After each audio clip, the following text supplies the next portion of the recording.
আর যে খবরে নজর রাখতে হচ্ছে, হাইকোর্টে ফের ওবিসি মামলা। ওবিসি সমীক্ষা নিয়ে জনস্বার্থ মামলার অনুমতি প্রধান বিচারপতির বেঞ্চের। আরো ডিটেইল এ বিষয়ে অর্ণব জানাতে পারবে। আরো ডিটেইল অর্ণবের কাছ থেকেই জানবো এই বিষয়ে। অর্ণব, আবারও জনস্বার্থ মামলা, কি আপডেট পাওয়া যাচ্ছে এই বিষয়ে? এবং নতুন করে জনস্বার্থ মামলার অনুমতি পেলেন মামলাকারী অমলচন্দ্র দাস, যার করা মামলা থেকে কিন্তু গত বছর মে মাসে রাজ্যের প্রায় 12 লক্ষ ওবিসি সার্টিফিকেট বাতিল হয়েছে। সেই অমলচন্দ্র দাস নতুন করে আজ প্রধান বিচারপতি ডিভিশন বেঞ্চে এলেন, তার আইনজীবীর মাধ্যমে দৃষ্টি আকর্ষণ করলেন এবং তার যুক্তি যে সমীক্ষা হচ্ছে ওবিসির তালিকা তৈরির নামে, এই সমীক্ষাটাই আইন বিরুদ্ধ, এই সমীক্ষাটাই বাতিল করতে হবে, সমীক্ষাটা বন্ধ করতে হবে বা তার উপর স্থগিতাদেশ জারি করতে হবে। কারণ ওবিসি এ এবং ওবিসি বি এই যে মোট 114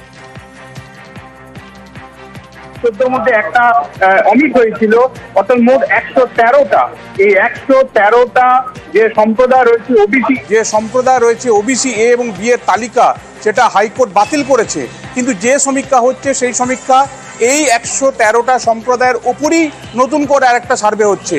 তাহলে প্রকৃত ওবিসি সম্প্রদায়ের মানুষের সংখ্যা কিভাবে জানা যাবে? যদি এ রাজ্যে প্রায় 9.5 কোটি মানুষ রয়েছে, এই মানুষের মধ্যে সমস্ত জনসংখ্যার মধ্যে যদি সমীক্ষা করে ওবিসি খোঁজা না হয়, তাহলে প্রকৃত যারা দাবিদার ওবিসির তারা বাদ পড়বে। তাই এই সার্ভে ইমিডিয়েট স্থগিত করুক কলকাতা হাইকোর্ট এবং মোট জনসংখ্যার ভিত্তিতে নতুন করে সার্ভে করে সমীক্ষা করে ওবিসির প্রকৃত সংখ্যা নির্ধারণ করা হোক।